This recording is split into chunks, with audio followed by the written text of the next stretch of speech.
kitchen, yeah, 'cause it's going to be raining outdoors. Ooh,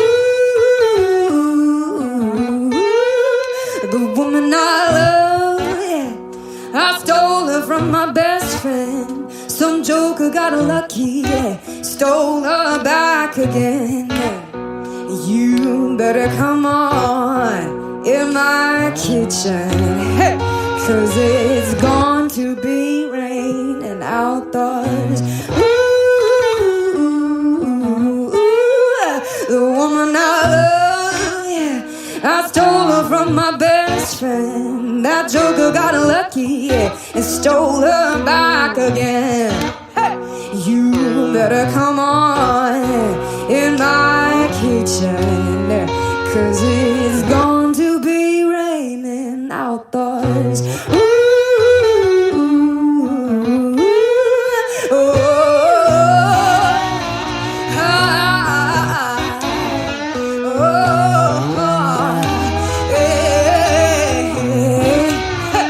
you better come on in my kitchen, 'cause it's going to be raining outdoors. Ooh.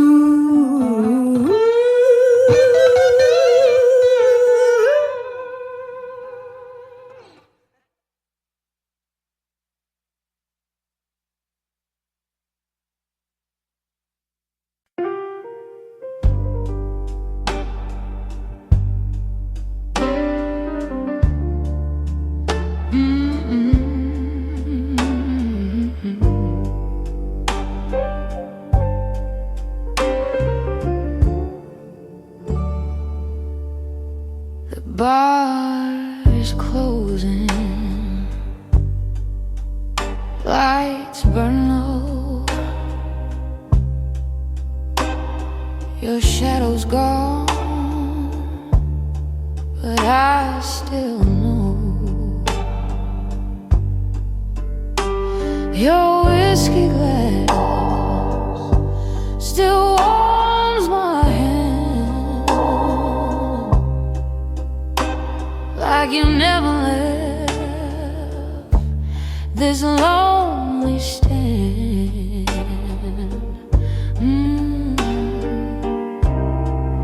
Every note the piano plays feels like calling out your name. Oh, baby, this midnight without you feels colder than the rain. Every song I try to sing just echoes back your pain. Oh, I gave my heart so freely, like a blues I couldn't hide. Now every lonely melody has your ghost inside.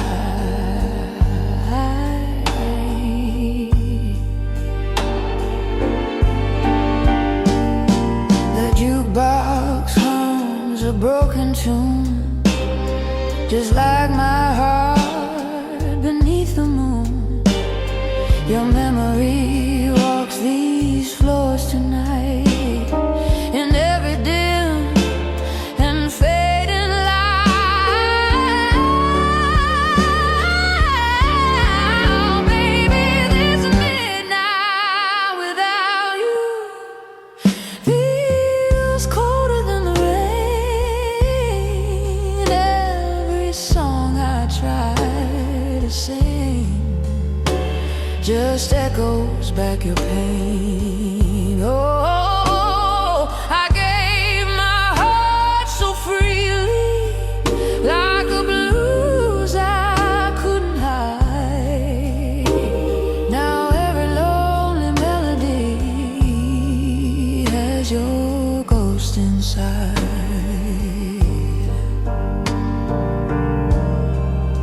Maybe love was just a song that played too soft, too slow. But darling,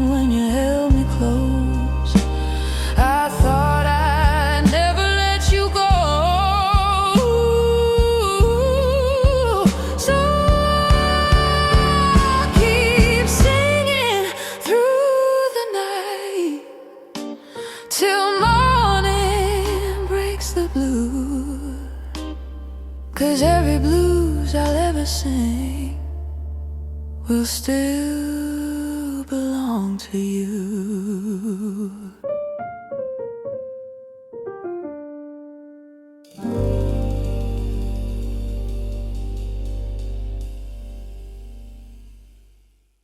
There ain't no use to sit and wonder why, babe,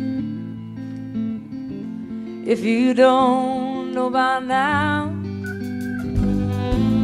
Ain't no use to sit and wonder why. It'll never do somehow.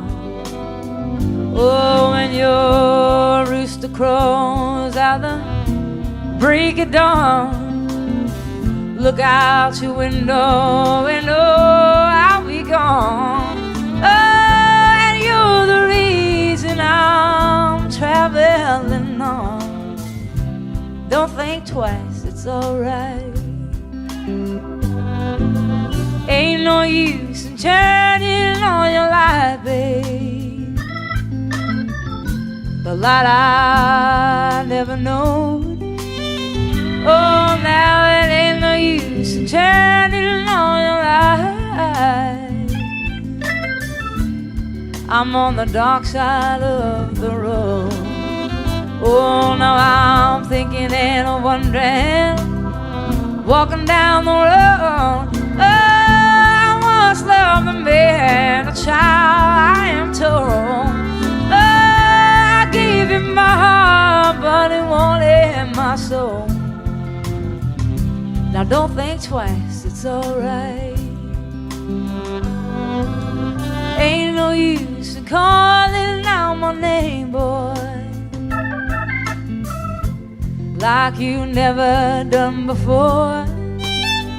Oh, now it ain't no use in calling out my name now.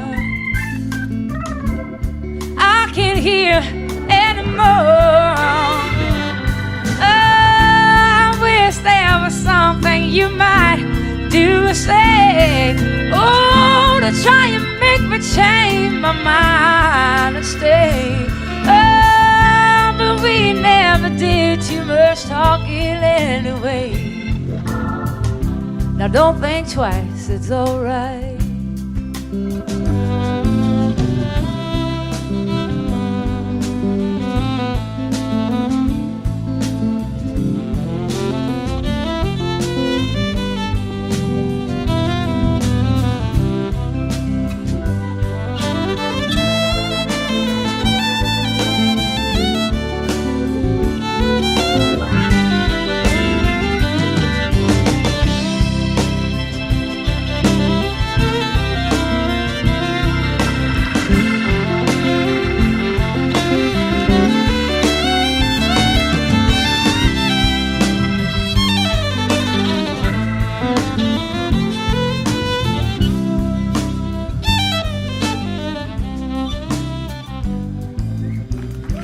So long, honey, baby.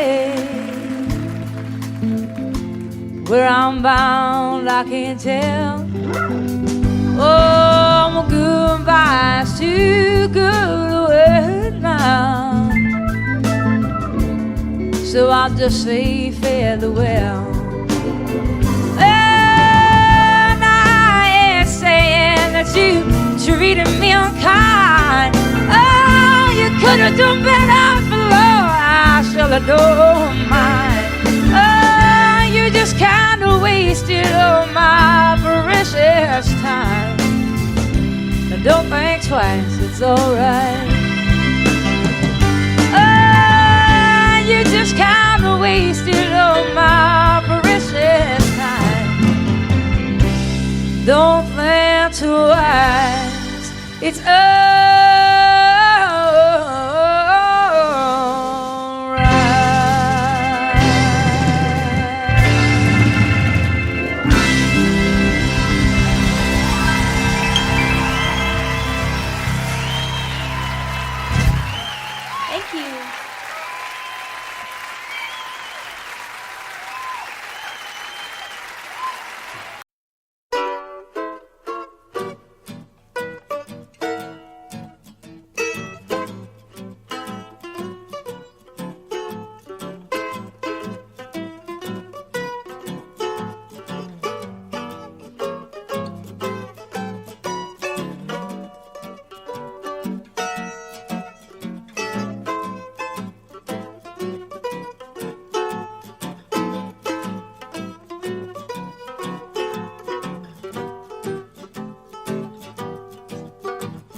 rolled low across the floor like the love we had before. Every step I take tonight echoes in the neon light. Your memories are rhythm slow, playing where I go. Oh, baby, hear that low bass cry beating through my chest. Every note reminds me you are my best. Now the night keeps spinning like an old blues tune, and my heart keeps falling into your basic moon.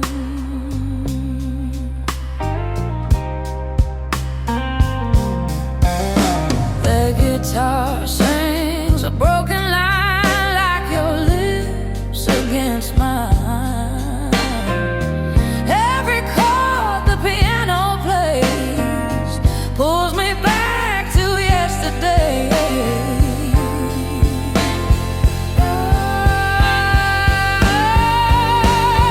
Oh, baby, hear that low bass cry beating through my chest.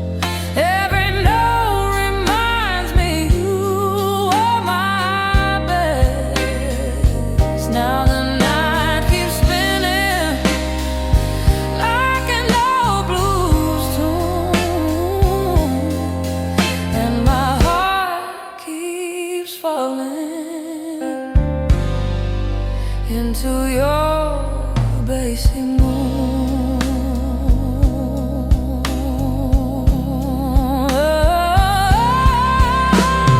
Love like ours don't fade away, it just turns into the blues, and every bar I sing tonight still belongs to you.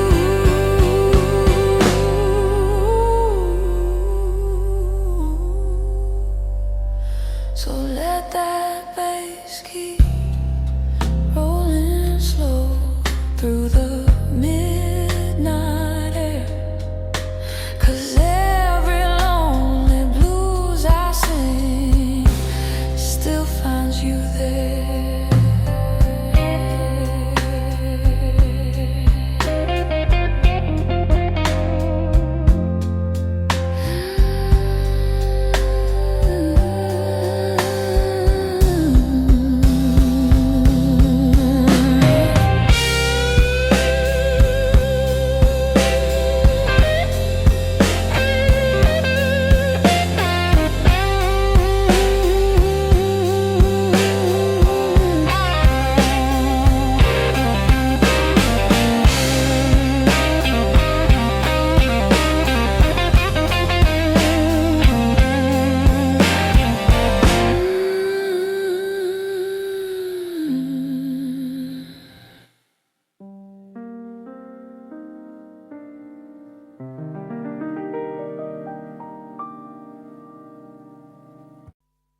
Had dinner with him last The night. Graham. Oh, were you? Basher. Oh, Basher. He's fantastic. What a fine man. A fine looked- musician. They've got a picture of him on the wall of this VH1 studio in Camden Road where we were, and he looked like a lemur, like, because he's just had really light blue eyes, and just the photograph looked like he was holding a guitar, and he just looked like one of those exotic Madagascar lemurs that only come out at night. It was just great. We I used to run a little venue in the north of England, which was an old wooden pavilion that was been knocked down now, and we booked this band one night, and they pulled. So the agent said, "Well, I've got this other band called Brinsley Swartz. Do you want them to come?" So we said, "Okay." So they turned up, and it was just brilliant. They went down a storm, and it was a really, really good gig. It was just amazing. Very, very good. Are we rolling? He's Okay. one of a kind, Oh, really. One of those people that you're just so glad he's around. Paul Carrick as well. Great guy. Well, Bonnie. We're still here with our same jobs. I knew you were going to It's say a miracle, isn't it? that. A live album. And about time too. Tell me about it. Yeah. Not from lack of wanting. Really? So why now? A couple of reasons. I've been being besieged by people over the years that say, your live shows really capture you, and if only you could get one out, you'd really come across. And I was all ready to do one because of, Little Feat years ago had that great Waiting for Columbus album, and it really broke through and captured them in a way that the studio ones, although those were great too. And I just have been waiting and waiting. But the situation with Warner Brothers, where I was for the first 9 albums up until 82, I was with Warner's, and I wanted to do the live record after my 8th record, and it just they didn't really feel, and neither did I, that the promotion for it went well, to put it mild. I'm trying to be polite. And radio really stopped playing any kind of progressive format, so I was basically shunted off into the hinterlands of fringe music. And even though I was selling well in my concerts and my core audience bought my albums, it wasn't the right label situation to put out a live record, because they didn't care enough, frankly. So it took me a while of waiting to get on a new label, and then God knows, after the Grammys hit, things have been really great with EMI Capitol, and I wanted 3 studio records under my belt to draw from great songs that people would be familiar with. And I've been basically planning to have this lineup of guests for a long time now, and finally I've got the great band that can play the songs as well as the ones that play in the studio, because most of them are the ones that are on the records. Indeed. I can't believe that these friends just happened to be around. There must have been a lot of phone calls going out to get all these guests on this album. Well, you've got to plan, because people's schedules are way in advance. I mean, I know what I'm going to be doing 5 years from now almost. So everyone's booked, and everybody's got their own album schedules. And Jackson said, I'm going to be recording, but it's if you can film and record in California, I bet you I can fly up for the day. Hornsby had already made room in his schedule for me. And this was planned in March in order to secure the mobile truck. The concert venues go on sale, at least a couple of months before. And, of course, the film crew. We had 9 35-millimeter camera, film for 2 days. So, that's almost $1 million type of proposition just for the film alone, to film the 2 nights. And so, yes, it had to be way planned and approved and paid for in advance. But I must admit, the sound of the album is one of the best live recordings I've ever heard. Oh, fantastic. And I'll tell our engineer that, because he worked his you-know-what off trying to make it. Because I'm not a big connoisseur of live albums. I mean, I listen to James Taylor's and Peter Gabriel's, and of course, Little Feats I play a lot, and I have some live Westwood One radio programs that I've listened to and gotten copies of live performances where I've missed someone's tour. But I really wasn't an audiophile enough to know that it turns out, I've found out from doing interviews, that most live albums get listened to once and put on the shelf. So Ed said, he really wanted to go for, making this the best live sounding record he's ever heard. And he studied a lot of them about how much room echo to leave in, and how much clapping between songs, and how much talking. Where there was a lot of deliberation that went in. And of course, each song is from sometimes a totally different night in a totally different hall. So there's a lot of post-production work that went into this. And it works so well. A couple of things. Vince Gill has described you as the wildest lady he knows. All right, Vince. What do you think about that? I think he's the guy all of us would love to get wild with, actually. He's the nicest star. Well, actually, Brian and Bruce and Jackson, my special guests, are pretty nice, too, in the unneurotic field. You know what I'm saying? Like people that are just folks when you meet them. I don't know if that was your impression, but I know that Vince and I, over the years, I mean, when he was in Pure Prairie League and I was still on Warner's, we ran into each other, and we actually did a duet together when he was first a solo act. We did a song called Let's Do Something Even If It's Wrong. And he and I were both kind of wild. I don't mean that in a biblical sense. I just mean, wild rockers. We didn't get into this line of work because we like to go to bed at 9 o'clock. Well, you don't start till late anyway, do you? It's not late. You know what? I get up early when I'm off the road. I like the daytime hours, because if you're not up partying at night, there's really no reason to be up past midnight unless you just get into one of those great moments when you can write and you're reflective and everybody else is asleep. But I've started to really like the early morning dawn hours. In London, when there's nobody else around, it's very good. I was in New York last year, and we drove out of the city we just drove out for about an hour at about 6, 7 o'clock on a Sunday morning. Nothing in New York. Very strange feeling. I bet it was very bizarre. strange. I bet. very, very weird. Do you think your marriage has given you a different outlook on life? Have you calmed down or not? Or do Michael and you have a sort of a thing, you know? I don't think marriage has much to do with the calming down. I think just getting older, from your 20s to your 30s, there's a certain calming down. And I don't know about your life, but most of the rockers I know, and by rockers I mean not such as a musical categorization as in party as much as you want and can get away with kind of a thing. You know, like I would never jeopardize my job or walk around stumbling. And, you know, I never was one of those kind of visibly out of it kind of a person where people would comment on it. It was more like a private thing after the show. But lifestyle changes in your 30s are necessary if you want to keep your wits, your memory, your looks, and your health, not to mention the most important, which is your music. So even though I never jeopardized my job, I think my effectiveness, how many hours of the day I was able to be productive, was starting to get affected by my extracurricular activities. So my calming down that way happened in my mid-30s when I kind of quit drinking and took up yoga and bike riding and doing all those things with the ravages of time so that you end up feeling more energetic and more able to do your gig and have more fun, because it just isn't fun to feel bad, you know. I mean, I know some people make a career out of it, but the feeling bad is for the young. And marriage has just been, it's a challenge, and it's very adventurous, and it's exciting to know that somebody's not going anywhere when you have a big row. But it's also comforting to know that there's a level of commitment that makes the rough times more doable, and that makes the sweet times very, very deep.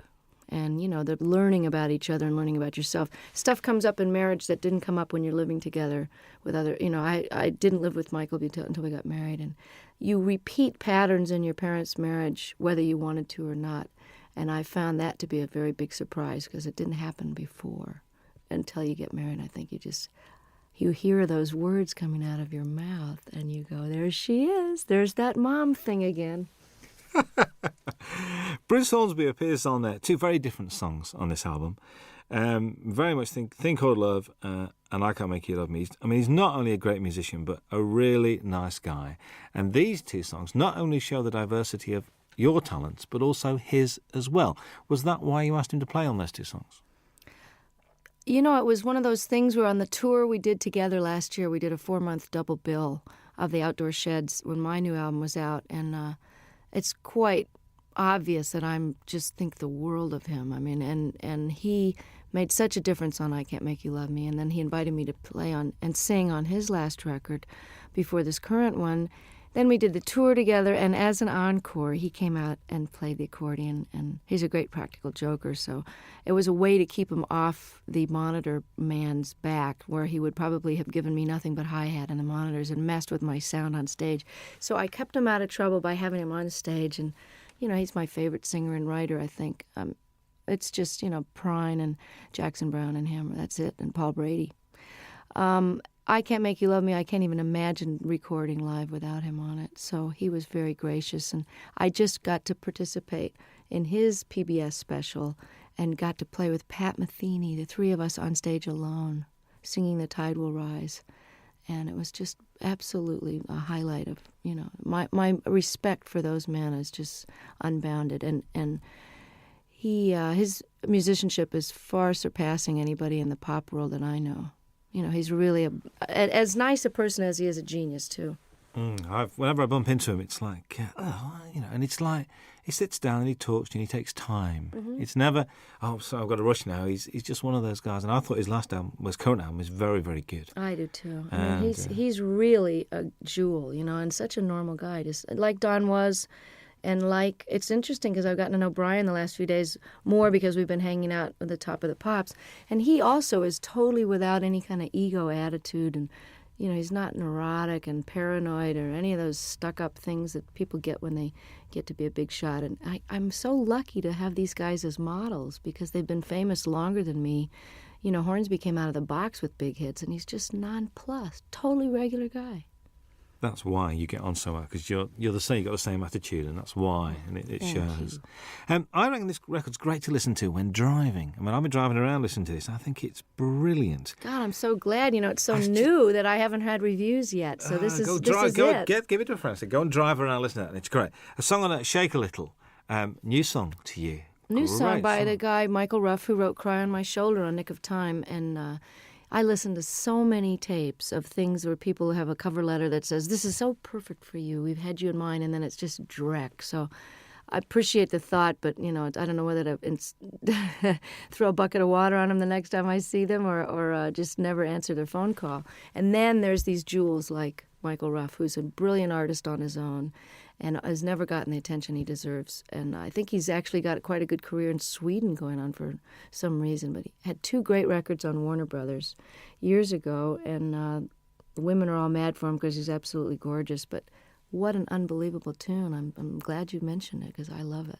I think it made a good single, actually. I was listening to it. I think so, make too. A good single. Matters of the Heart is haunting. I mean, that's one where I think you mentioned this capturing the audience. You could hear a pin drop in that auditorium. They're all there as one, I think. I mean, and hadn't heard the song before, too. No, so that was really which is great. like, oh. Yeah. And, I mean, did you feel that was a special performance that night with them? Exactly. That was why we picked that night's performance. I mean, all the great part about recording 6 nights is that we really got the best performance of each one.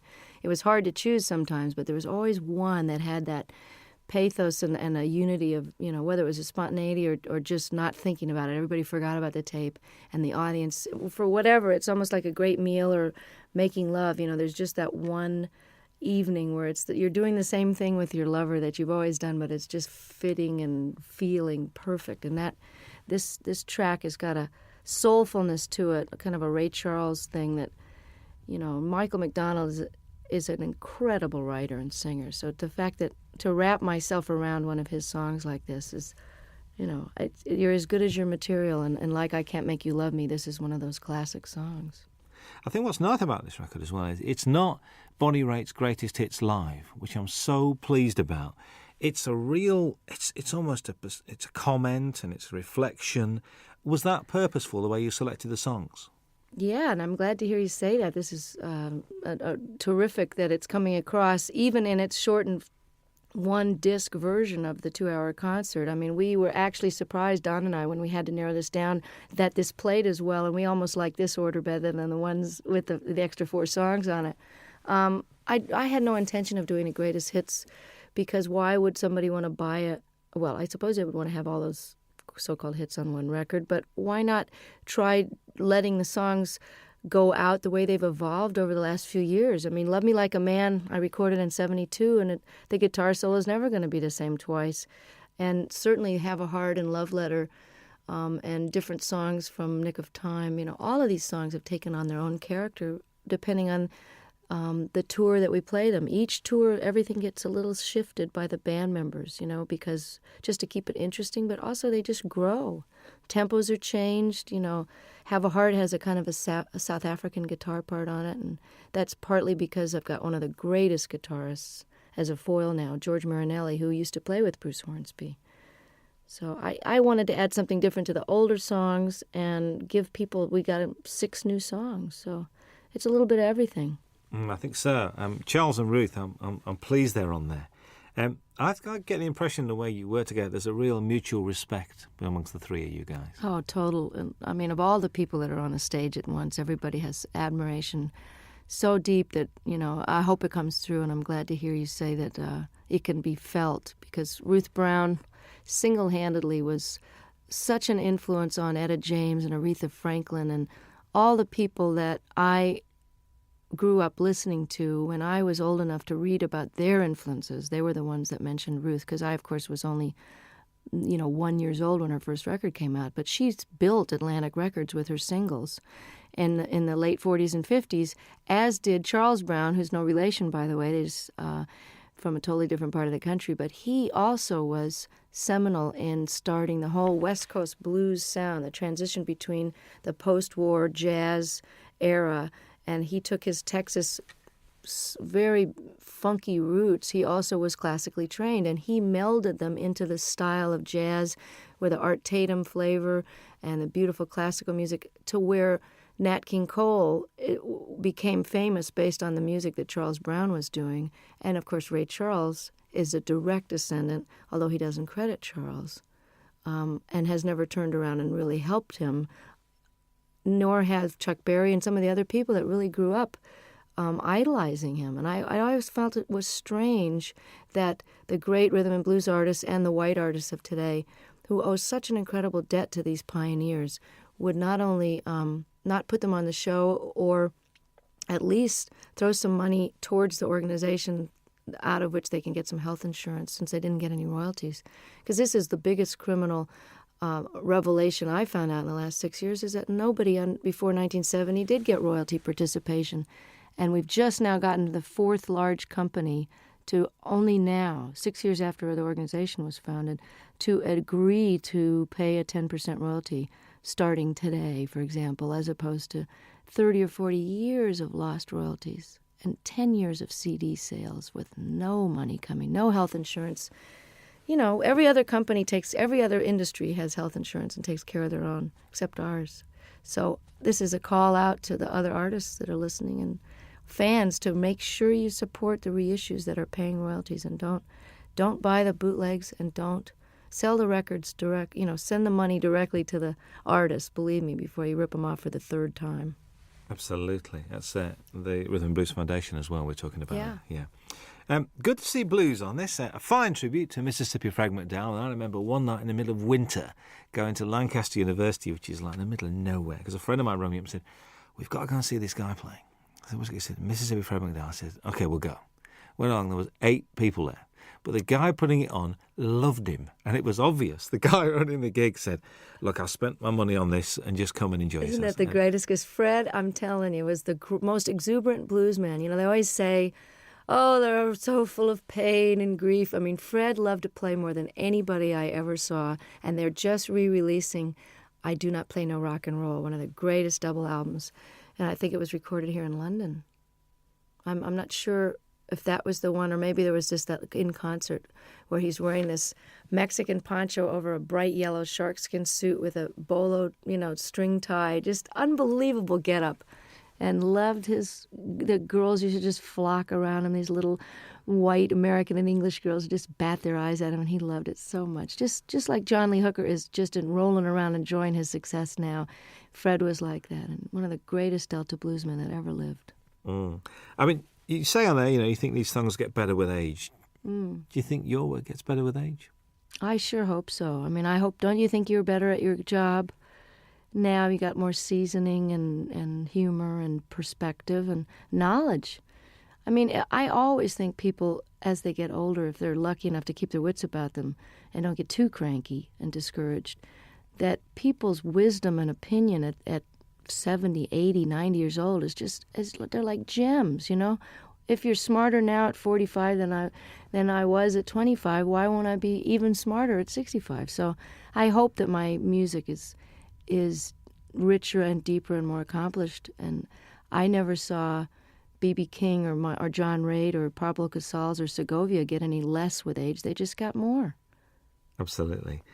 You're always introduced, which I do like, as Bonnie Raitt and her band, including Hutch and Ricky now. I mean, they're part of the furniture. Hutch, how long has he been around? A long time. He's has the distinction of being one of the only white guys ever play in the Neville Brothers, although they've had a white guitarist for a while. He is so respected by every type of musician. He played in Central America, lived there for a while. The New Orleans cats think he's just it. He lived in San Francisco, was in a band called Copperhead. He knows Celtic music inside and out and can play jazz, Algerian music. I mean, there's nothing the guy can't play.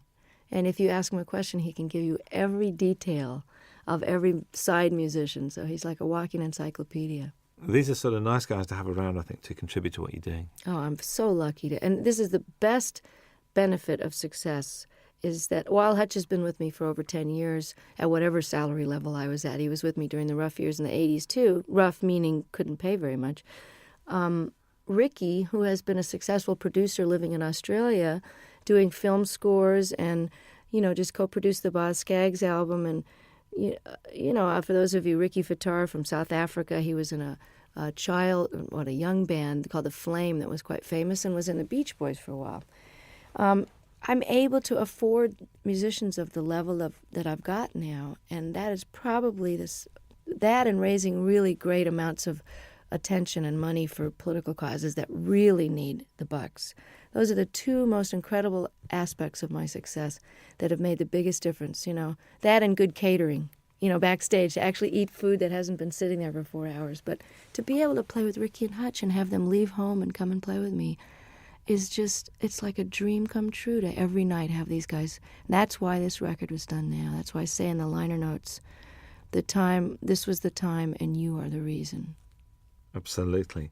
Jackson Browne had to be here, really. There aren't many stages that you and him haven't shared over the years. Mostly benefits as well, actually. But, to do Opening Farewell is just a bit special, I think. And, we didn't know what we were going to do. I was going to cut this wonderful reggae tune that he did on his last record called I Hear Your Heart Beating Everywhere. I love that song. And I thought we could have a duet, kind of a, We Be 40 kind of a thing. I don't know. And we tried it in my key, and it just didn't sound as good as his. So I said, well, maybe we should send the band off to the wings and just sit here and play Opening Farewell. And it was just done. He came and never had a chance to rehearse it. He never had sung it in that key, never sung a harmony part. And all of a sudden, we're filming and recording it for the history, and he was really a champ. I can barely look at him because I love him so much, and he's so gorgeous and never changes. But yeah, I said that he had to be on the live record because he knows too much about me, and I'm afraid he's going to talk.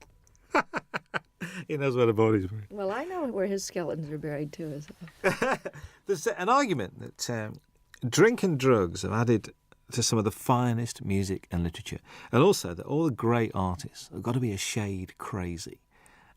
Eccentric, crazy, call it what you will. What do you think about that? Totally agree.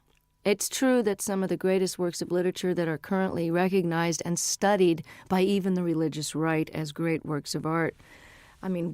Hemingway, all the great works of the 20th century, certainly that whole revolution in the 20s, people were faced.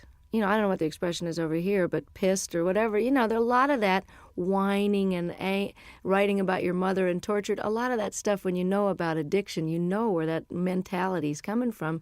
Well, that's what makes great artists torture.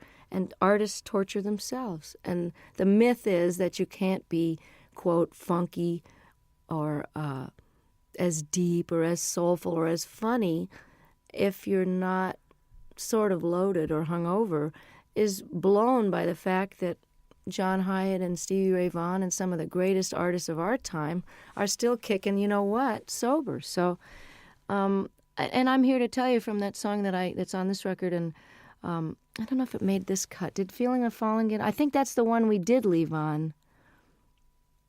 I'm not. Yeah, because I want to let people know that just because you're straight doesn't mean you're not totally miserable and twisted sometimes, and it's out of that angst and misery and longing, which is just part of being alive, which you feel more acutely when you're not anesthetized, that some of the most powerful stuff has come out of my guitar, because it's excruciating to be awake. So it's just a different kind of art. If anybody thinks I'm not miserable, look again, and sometimes it's a lot easier to just toss a few back and forget about it, It's trying to be awake all the time that'll get you some good blues tunes. Most definitely. The old tortured theory goes out the window there. And there's this song with Bryan Adams. What's the story behind this? Did you call him or did he call you? Or if someone was to say to me, okay, you got a new album coming up and, you've been on the road with Longing in Their Hearts and you have this ballad here and you found this Michael Ruff song. But you know what I'm really missing as a rocker? I just wish somebody that I really love would call me up. And it was like the universe answered my prayer, and I get this phone call from Brian, who I haven't heard from for a few years, and he says, I wrote you this song with this woman, Gretchen Peters, and I hope you like it. It's on the way. I listened to it. It's like tailor-made, great lyrics, a tried and true topic, but set in a very clever way. You need a rock, not a Rolling Stone. Simple, straight-ahead rocker. And then on top of it, his album was postponed. So as we got closer to the live recording, I went, oh, you know, it would be really great is if he could sing this with me. And he did. He said, I'm coming. I just can't believe it. It's like for all the blues people that I helped and all the obscure songwriters I've done songs and talked about over the years, you know, to have somebody like him who is really huge over here in Europe where I can't get arrested really. And, you know, for him, he'll be doing for me what I'm doing for Ruth and Charles. So without any compromise and just pure admiration and love and just love the guy's work so much. And I love him. And here I am getting to have this handed to me like Eric and Elton saying, hey, you want to be more known in Europe? We love you. Come on to the Wembley show. You know, that's the payback, is that it all goes around in a big circle, and then I get more well-known, and I can bring Charles Brown over to Europe. So that's the way it works, you know. Oh, that'd be very pleasant, actually. Very nice indeed. There's 3 songs that run together. There's Longing in Their Hearts, Love Sneaking Up on You, and Talking Heads, a storming version of that. All right. Were they the same night? Because they just run together. I think they are the same night, actually. But they were pretty slamming all. You know, sometimes we do Come to Me in the Middle, which we didn't have room for on the record, but again, you can get it on import probably. I always thought of doing Burning Down the House since I first got the idea. I've always wanted to cut the song, but I had no idea whether we would do it on this record or whatever. I didn't know if it would make the record. It was just one of those sound check into the last encore of the night. And, you know, by the time you're at the encore point, your fans are so nuts. You know, you can basically play Rachmaninoff's symphonies and get away with it with a reggae beat. But I love Talking Heads. I love this song. Always heard it with slide guitar. And it's very similar in the clavinet part to Love Sneaking Up on You. So I had them as a segue, like half of Burning Down the House into Love Sneaking Up on You. And about 3 gigs into the tour, all the reviews were mentioning, and the audience was jumping up and standing. They were mentioning Burning Down the House. So Don suggested, he said, hey, why don't you just finish the song and flip the order and stick it on there and we'll put it on the record. And I said, no, nobody's going to go for that. And hey, I like it. Listen, it works really, really well.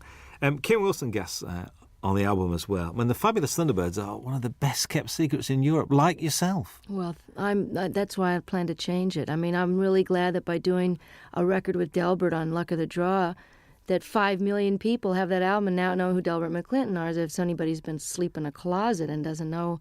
The other great white singer of rhythm and blues is Kim Wilson, and one of the greatest living harmonica players. And Kim and I have been talking about doing this song and performing it together for years since they first wrote it on a record tastefully entitled Butt Rockin', which I'd love to hear him explain that to his folks. Oh, son, what's the name of your new album? Well, Mom, we decided to call it, you know. So if I can get Kim more exposure in parts in the, you know, for the moment that I'm in the sun here and just let people know how brilliant this guy is, I'll be able to die happy because he is just incredible. You know what, listening to this record, I do have a problem because I'm not now going to be able to say to people, you mean you don't know who Bonnie Raitt is? This is causing me a bit of disturbance here because it looks like the single's going to work, and if the album works, you've knackered a lot of the things that you know who Bonnie Raitt is, and they go, who's that lady who sang that song? See, I'm enjoying coming over here and still being a cult artist, and that, you know, now I'm getting all letters from the people in the States going, you know, you were mine for 20 years, and now I really resent the fact that everybody knows who you are and they're playing you in the supermarkets. But I wrote the guy back. I said, hey, 20 years in small theaters, can't you cut me some slack? I get to have Ricky Fataar in the band and Hutch. Let me have a moment in the sun here. And while these rhythm and blues artists are still around, and while Kim deserves to be heard, let me show the rest of America about these guys. And I feel the same way about Europe. But if I'm a cult artist over here for a while longer, it would just be very nostalgic for me. I think so. It was a joy last time to walk into the Palace Theatre in Manchester and see it sold out. Wasn't that exciting? Joy. I'm inching my way to notoriety over here. And, you know, I'm really thrilled that this record, that you think it's great, because I'm so proud of it. I mean, it took me a long time to get these songs together, and I took a lot of care in the mixing of it and the choosing of them. And I think if you're coming into me new, that you'll be able to get a good glimpse of what it was like before and some of the blues stuff. And, you know, I don't think anybody should be determined by their latest single. So, you know, I'm not a singles artist. So if you've never heard of me and you hear the Bryan Adams track and you like it, check out the rest of it, because there's a lot of good people on there that deserve to be heard while they're still able to play. I think so. I think how anyone cannot be moved by Jackson Browne's version of Stay, I will ever know. And I just sang on his new record. It's just fantastic. There's a bit of to and froing, because you're on John Hyatt's record as well. Yeah, I know. Well, that's how it works. We all love each other, and, you know, I'm so thrilled that they want me to come and play and sing on their record. There's a great band out in New Orleans called the Subdudes, and I'm on their new record, and it's a fantastic record. Support act on the tour, actually. Oh, it'd be. And That's if you got there early, That's right. They were over here in England. It's true. That's right with you. How's the songwriting going? I mean, we've been progressing. We've had like 3, 4. You know, we're getting there. I'm inching up there in the quantity. But one of the reasons I'm taking a hiatus is because I haven't stopped working either on the Rhythm and Blues Foundation or the different benefits that I've done and organized. My own touring schedule, making up for all these years I didn't tour outside the United States. I haven't had any time to write, so it's time to go live a little bit so I've got something to write about. Because honestly, I mean, writing about the catering in my room in the hotel is not going to make it for a topic. And getting any more personal than I did on the last record would be a challenge, because I'm just going to have to figure out and take a break so that it's done from inspiration and not out of obligation. So does this mean that, I know because you're not a winter person, so come sort of spring, are you going to be treading these shores? I'm hoping to have the first break from touring in 25 years after this live record. I mean, I was doing this now, and I did a record with my dad, and it's out on Angel Records with a 42-piece orchestra. We did 3 songs together. It was just great fun.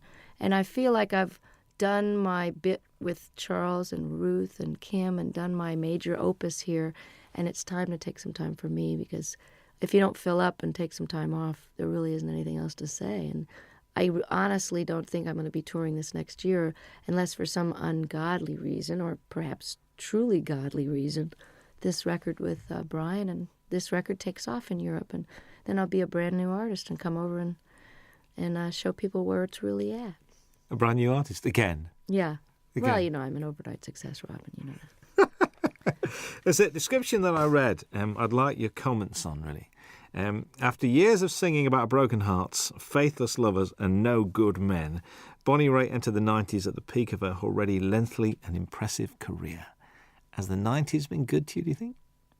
Oh, yeah, definitely. I mean, I don't think you could argue with the kind of Cinderella story that happened to me when I well, just a lot of changes were made personally before the Grammys happened. But I think your 40s, while, like as I was mentioning before, it's a little harder to be older and awake. It's also easier and more fun to be wiser.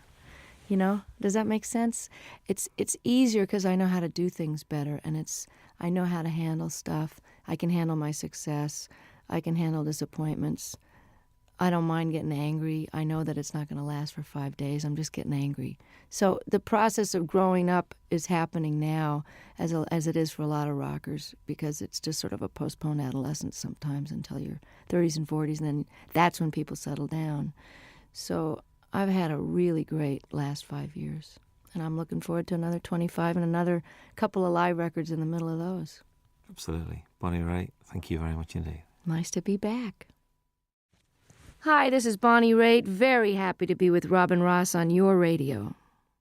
I want to go to Dave, Scotland. Right. If we send him a tape, right, he'll do a 2-hour special. Wow. He's like a big supporter, isn't he? These guys are just, you know.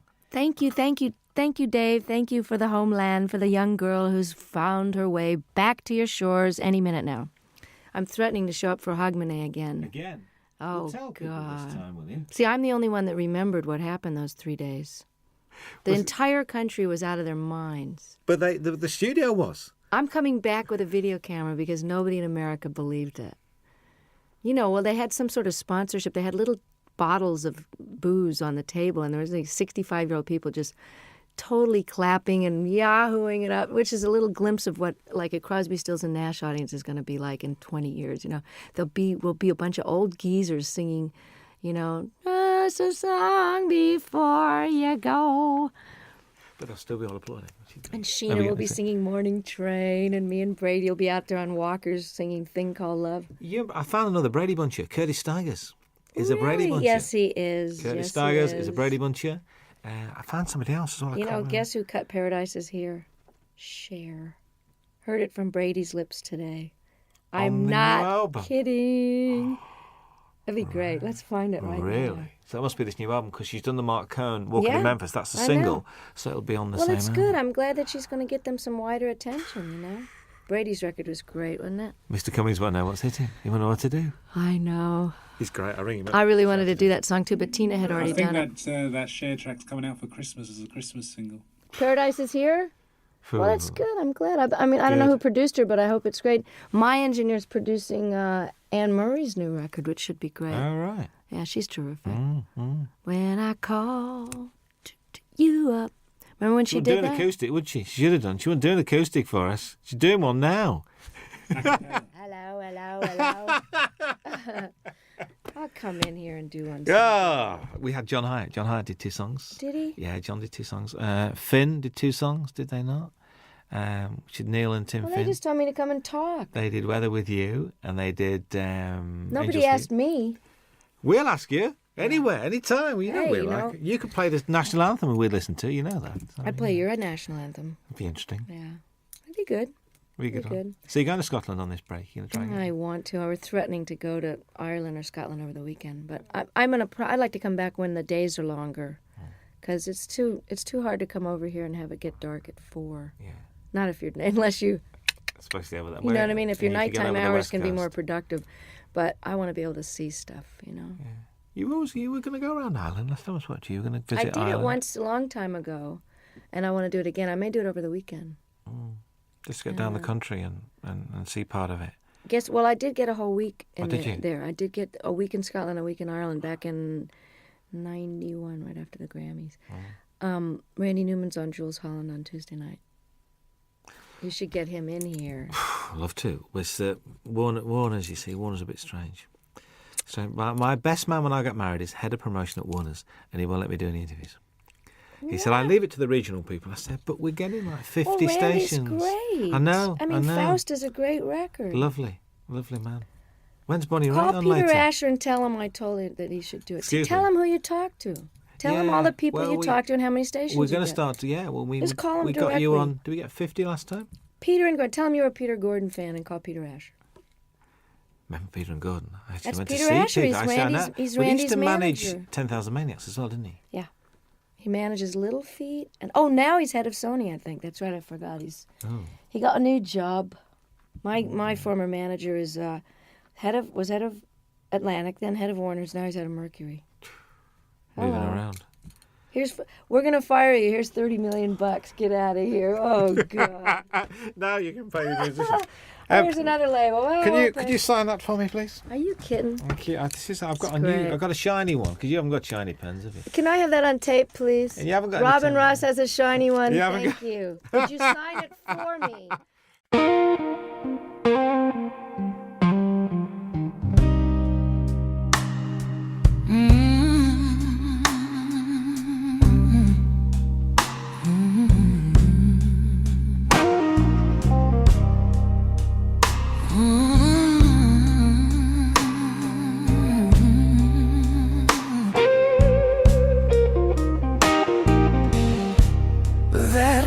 Keeps rolling through the night like your footsteps out of sight. Every note cuts deep and slow like a love I can't let go. Your memory moves in every groove like a rhythm in my soul.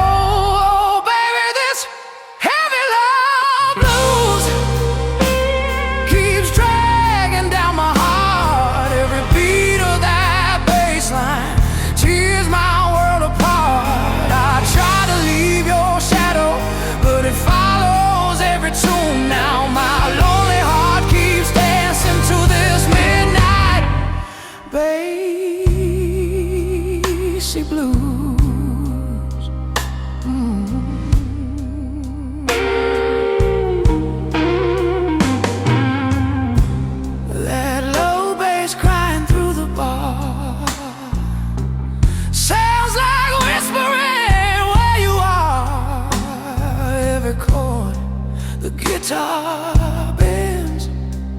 Feels like love that never ends.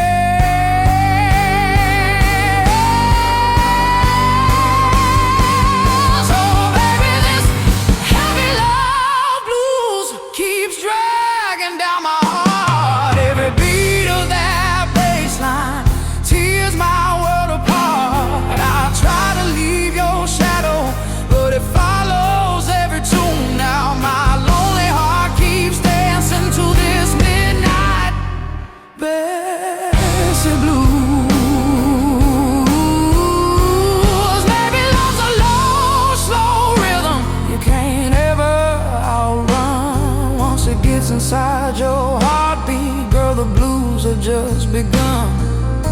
So let that bass keep rolling low. Let the whole world hear my pain. 'Cause every blues I sing tonight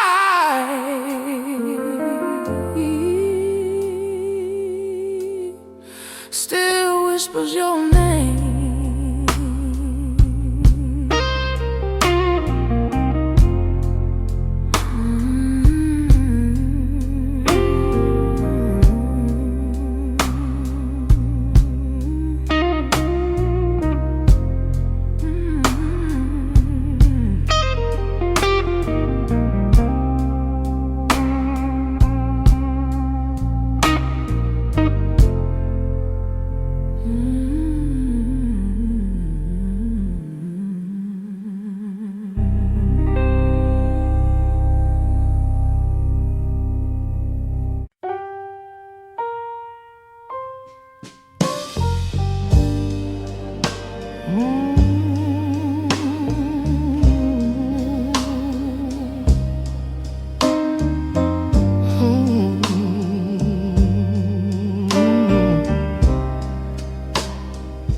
The bar is closing, lights burn low. Your shadow's gone, but I still know your whiskey glass still warms my hand, like you never left this lonely stand. Every note the piano plays feels like calling out your name.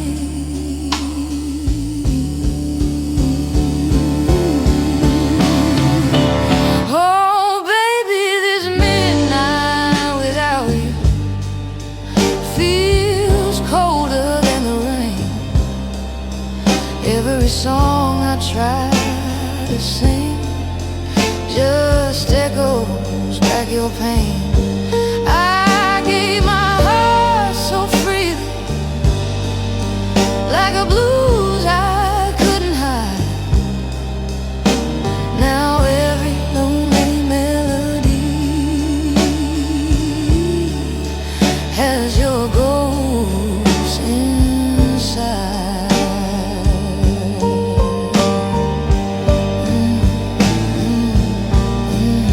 The jukebox hums a broken tune, just like my heart beneath the moon.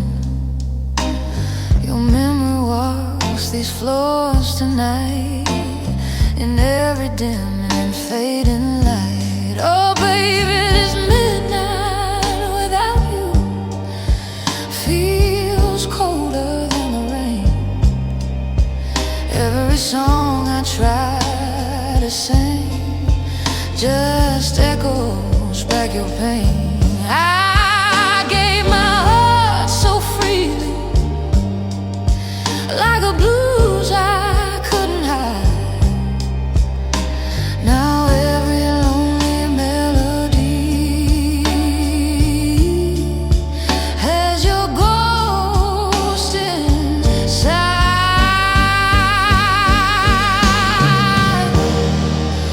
Maybe love was just a song that played too soft, too slow. Darling, when you held me close,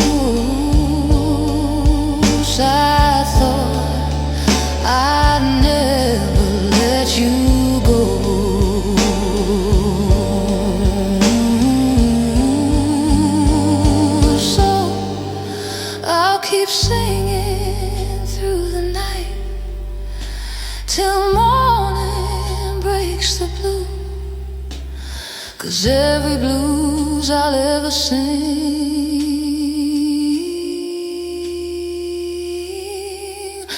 will still belong to you.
That bass keeps rolling through the night, like your footsteps out of sight. Every note cuts deep and slow, like a love I can't let go. Your memory moves in every groove, like a rhythm in my soul.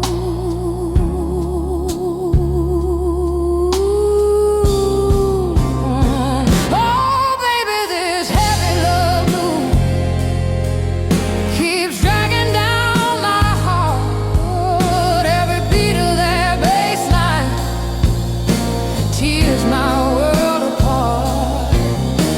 I try to leave your shadow, but it follows every tune. Now my lonely heart keeps dancing to this midnight bassy blues.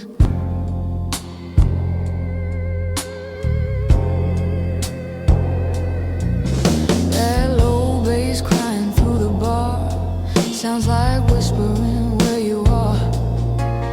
Every chord the guitar bends feels like love that never ends. Oh baby, this heavy love blue keeps dragging down my heart. Every beat of that bass line tears my world apart. I try to leave your shadow, but it follows every tune. Now my lonely heart keeps dancing to this midnight bassy blues.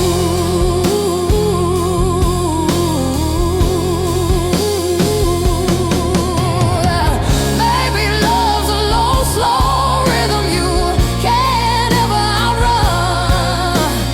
Once it gets inside your heartbeat, girl, the blues have just begun.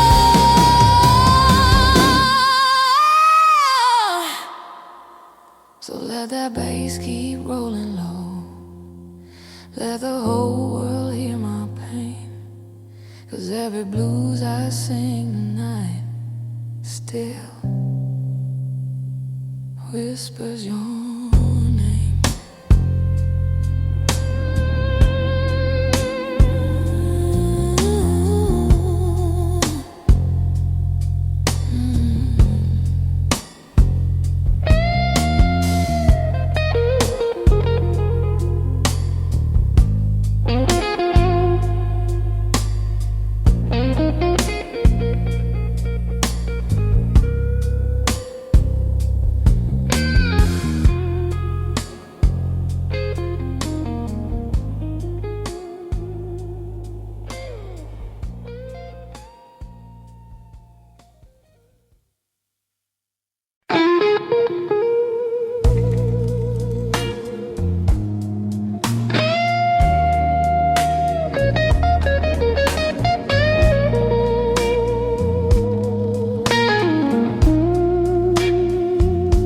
The bass rolls low across the floor, like the love we had before.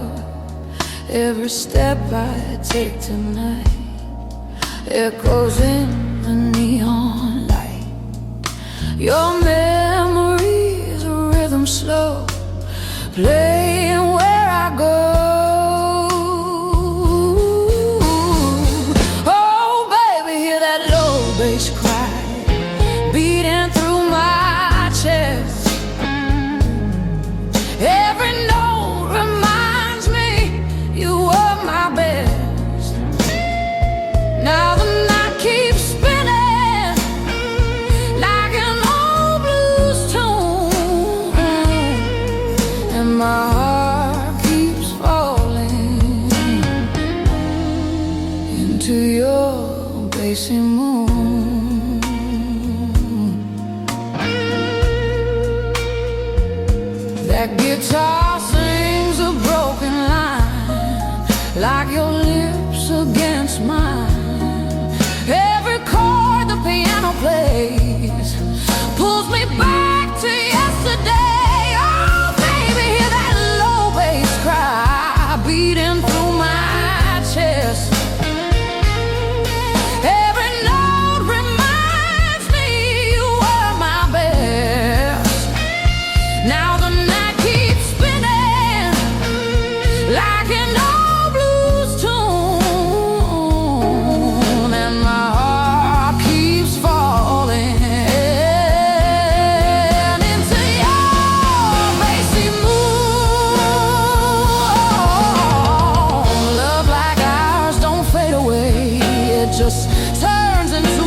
So let that bass keep rolling slow through the midnight air,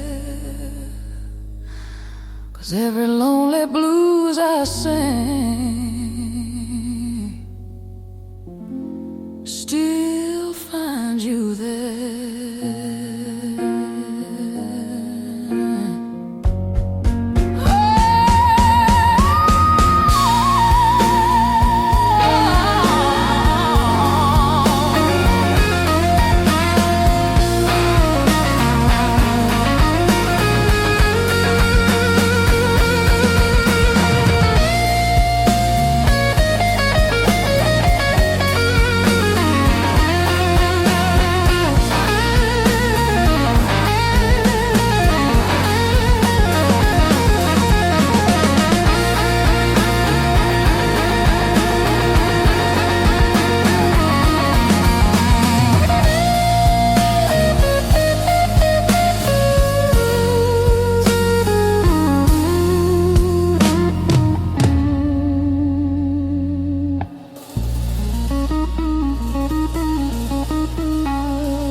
Ain't I got you on the back foot? And you know I got you really good. And there's something deep inside of me I got to be. And if you find it hard to follow me, if I lose you in my jet stream, then you only got to raise your eyes and see me fly. Don't tell me that I won't, I can't. Don't tell me that I'm not, I am. Don't tell me that my master plan ain't coming through. Do you tell me that I won't, 'cause I will. Don't tell me how to think, 'cause I feel. And yes, I know what's real and what I can do. Something that you won't see every day. A little girl who found her way through a world that's designed to break on loving your dreams. And if there's one thing I would say to you, is that there's nothing that you can't do. And yes, it's all about your attitude. Don't let them get to you. Do you tell me that I won't, I can't. Don't tell me that I'm not, I am. Don't tell me that my master plan ain't coming through. Now do you tell me that I won't, I will. Don't tell me how to think, 'cause I feel. And yes, I know what's real and what I can do. Ooh, yeah. Ooh, hey. Oh, do you tell me nothing? No.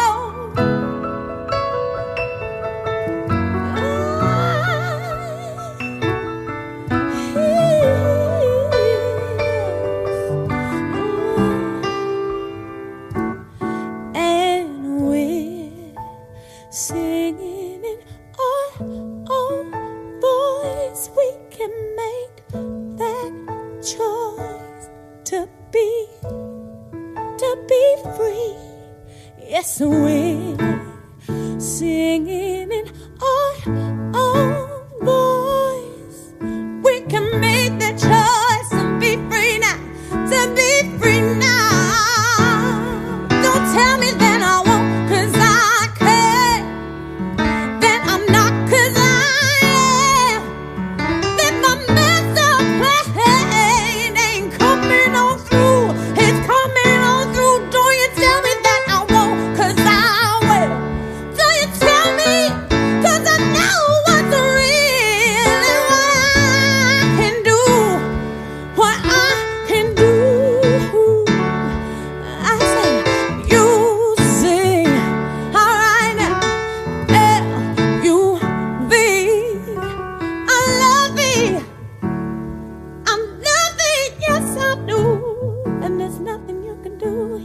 music.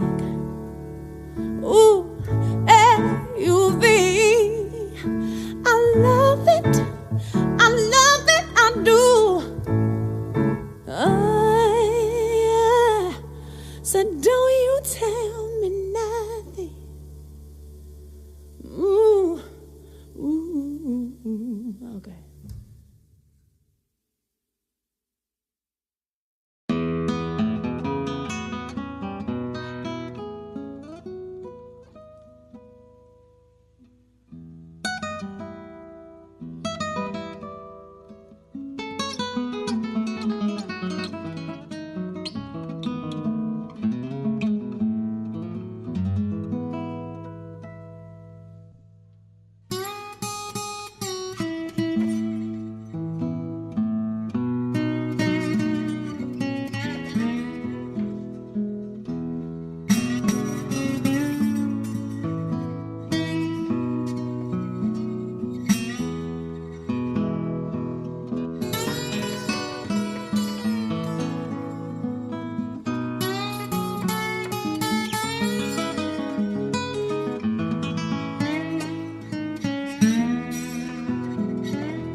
Cuando llega la noche,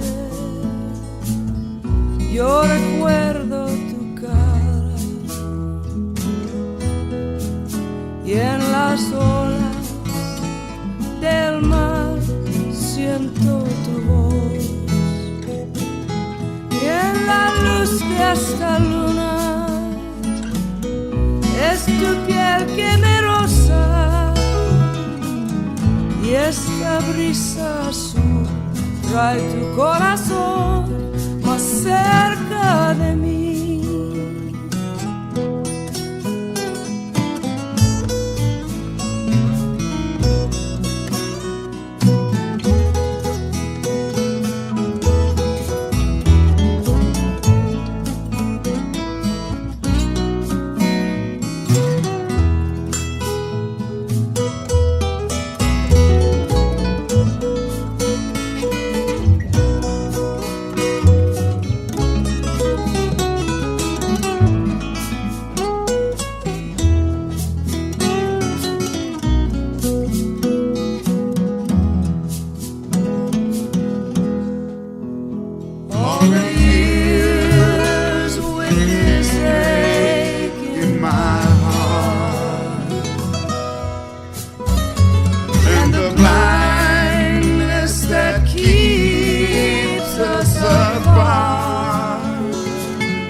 Su cara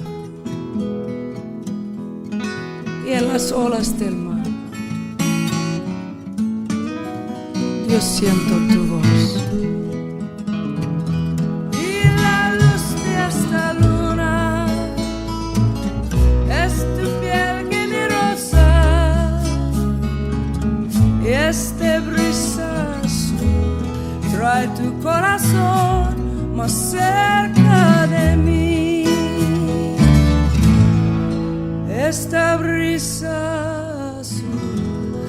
trae tu corazón más cerca de mí.